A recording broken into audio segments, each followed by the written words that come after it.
what does Yoda say? Do or do not, there is no try. So maybe I didn't try, maybe I did, and it's just garbage. Hey everyone, Dave again, photographer, procrastinator, aspiring van lifer. It's the van build, the tour. It's a tiny van, it's not going to take long at all. Also, I'm talking, but I live next to a main road, next to a bus station, so whether I can use any of this audio, I don't know. We'll soon find out. But yeah, I wanted to show you around the van, give you a little tour about what I've done. I didn't actually film any of the build process, which is kind of stupid of me. But I do have some photos, so I'll insert them. What am I doing here? I'll insert them as we talk through it. 2011 Boxer, short wheelbase, low roof. It's tiny, but it works. So, I started by stripping the bulkhead out. Then it went on to, I cleaned it out because it used to be an old works van. Then was insulation time. So I used some insulation that a friend, he was converting some flats and had some spare insulation, so I used a lot of that. Then we plyboarded the walls and ceiling with, I think it was a 6mm ply. It was a nightmare. My dad gave me a hand with that one, and oh, it was fun. So that was a nightmare, but we got that up. From there, built the framework out for the bed and the shelving units, the kitchen area, bits and pieces like that. That was the easiest bit. That's the fun bit. I did very little planning and just sort of threw shapes together. Again, a friend was finishing a project where he built himself a really cool garden shed and had loads of scrap wood, so I used a lot of that for the bed frame, for the shelving units, the kitchen area, basically most of it.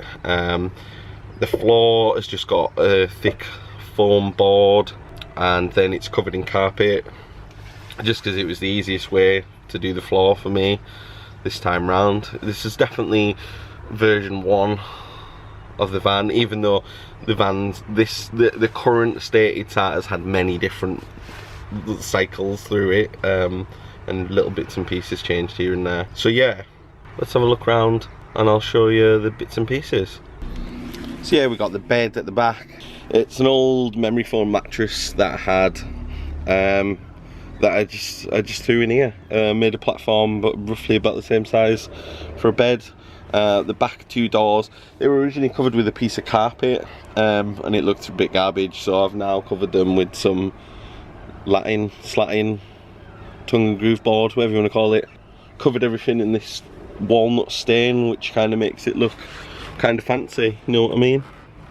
Storage area, I thought the simplest way to do things would be to basically build a frame, and then pop a shelf board in, and then just put something in the way that would stop things from sliding out when we're driving.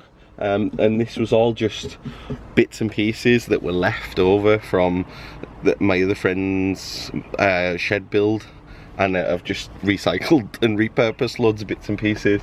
So yeah, there's 4 containers behind these little curtains that I made myself. They look alright, I think. It was better than having exposed areas and yeah, and just weird holes, so I thought I'd cover them one day, and I thought I'd done a fairly good job. So yeah, you got those there for storage. So I've got my kitchen stuff and water in there, and then these ones are just simple storage areas, and then that there is like an extension cable for power from the solar system, which I'll show you in a second. Then you got the kitchen area, which is basically just a square, little box at the back for keeping bits and pieces, cooking stuff, whatnot, knife block, because why not, and then this little cork board, which will hopefully get full of all the memories and fun times, because you know, I'm getting old and I keep forgetting things, so it'd be good to have. And then this is, I don't know what you'd call it, but it's like a little table. So originally I had the cooker on this little pull-out thing. I'll try and insert a picture, it'll make more sense. It was on 2 little legs and it pulled out, and it was kind of good. It was a good idea at the time, but then I found these amazing brackets that just are the best. So this is now the fold-up table. How cool is that? So I found these brackets on Amazon, and they basically, you push that and then it folds up, and then that's it. So yeah, so the hob, cooker, whatever you want to call it, is under there, and then this is like food storage really. It's a lot bigger than it used to be because this used to be sat on something here, so there's a lot more space in there now, which is really, really good, because space is, I say space is important, but I didn't really think about a lot of this when I did it, so there's a lot of probably wasted space. Then we got underneath that, we've just got more storage space, probably for food, maybe eventually a fridge will probably go in there. We'll see what happens. And then the last one is where the battery system lives. So I wasn't going to do a battery system originally because it seemed like a lot of work. Hang on, let me put you down. Yeah, so originally I wasn't going to do an actual sort of battery system, because it seemed like a lot of work, and the leisure battery seemed, from what I was reading originally, it seemed like a nightmare, because you have to be careful of how much you discharge it, temperature range it, all this stuff, and I was like, this seems like a lot of work, and fixing it and adding fuses, and that may be something I do in version 2, but in this version of the build, I just didn't, it didn't seem like the right thing to do. There's a lot of expense for, yeah, that stuff could be reused again, I guess, but it would have been a lot more difficult to piece everything together and wire everything together and this, that and the other, so I wasn't going to do it. Then, however, I found a solar charger. I found a giant power bank, essentially, is what it is, which is amazing because it can be charged via the wall outlet, it can be charged via the van itself, you can plug it in via the 12 volt lighter, or the 12 volt plug, or it has MPPT, which is a type of controller for solar, and you can actually use solar panels. So I got that, and then I got a solar panel, and I attached it to the roof, cut a hole in the roof, put the wire down, and plugged it into the battery. So I'll show you that now. Voiceover Dave here, because I totally forgot to record audio for these bits. Solar panel, there's the battery, the cable's running from the roof, and that's it. Oh, and here's the boot look. It's nice and tidy, obviously. No, it's just a dumping ground. Apologies. But yeah, just a really easy storage solution for bits and pieces. And then this is one of the latest additions to the van, because it's quite a small space in here, which I don't really mind. I quite like the small space, but I thought I'd get a base for the passenger seat, which can turn round, which then makes this a cool sofa space, seating area, without actually losing any more floor space of the van. So yeah, this is it.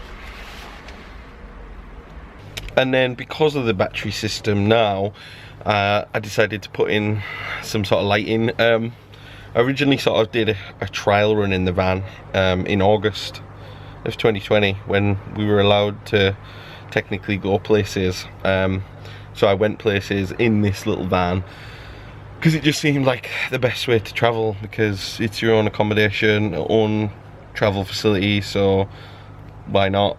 You know, really bare minimum of people we're coming into contact with.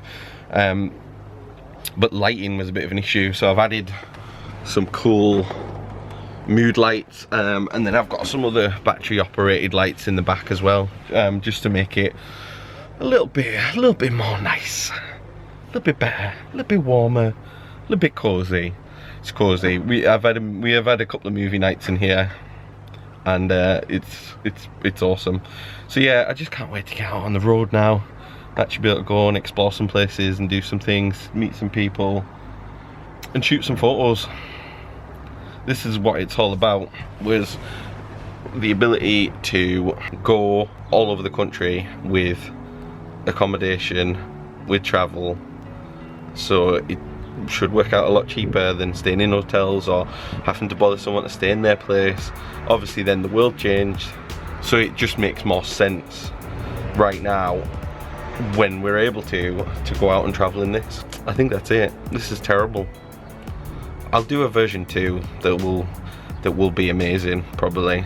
I've done this outside my house, like I say. There's a bus station right there. There's people, cars driving past all the time. This audio probably sounds terrible, but hey, I tried. What does Yoda say? Do or do not, there is no try. So maybe I didn't try, maybe I did, and it's just garbage. Oh, fucking yes, Yoda. Yeah, and it's called the Vandalorian, isn't it? So I thought I'd add the slogan. This is the way. The Vandalorian logo stickery thing that I made that I still need to stick on this board. It kind of looks terrible because there's no photos of people on there yet, because I can't go anywhere. So yeah, that's that.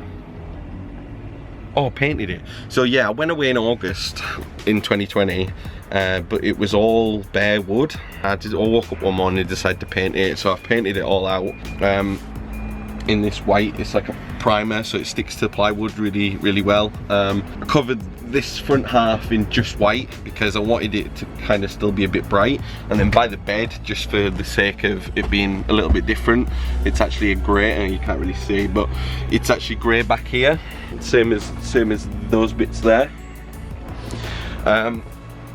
Just because obviously it's by the bed, your feet are going to be up there, they're more likely to lean on those walls, so I thought I'd go for grey rather than white.